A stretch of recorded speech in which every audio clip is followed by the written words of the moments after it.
Attenzione, attenzione a tutti i cittadini, attenzione!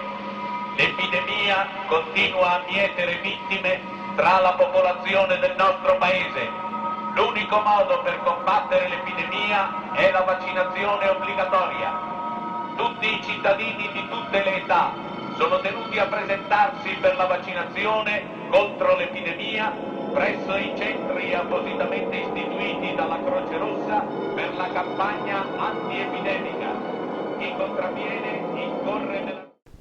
Ma un'altra cosa mi sorprende. Da quando la salute è diventata una questione sociale, l'individuo ha perso i suoi diritti su di essa.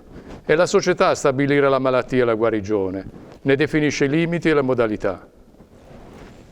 Con ciò il concetto di salute diventa l'unica malattia da cui non si guarisce.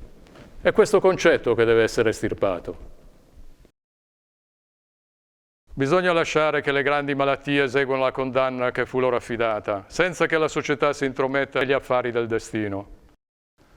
Come trovo scritto nel Corpus Hippocraticum, la medicina consiste nel togliere le sofferenze all'ammalato, diminuire la violenza delle malattie e rifiutarsi di curare coloro che sono sopraffatti dalla malattia. Grandiosi programmi di salute pubblica e di assistenza sanitaria proteggono invece la specie, in modo che l'umanità non scompaia. Io, che ho fatto voto di verità, ne traggo altre conseguenze.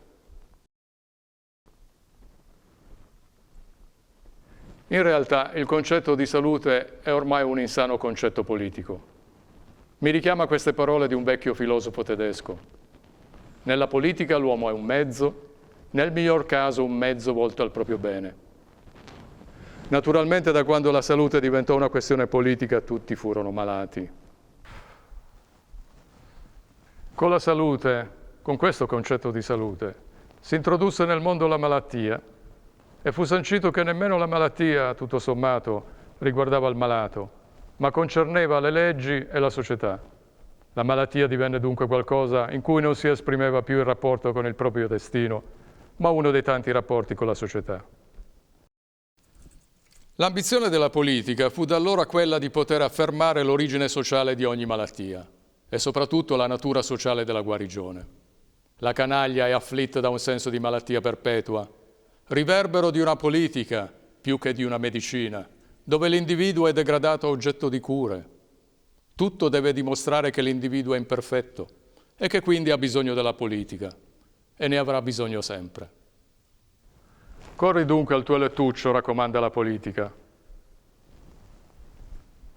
Ma io do retta a un altro consiglio.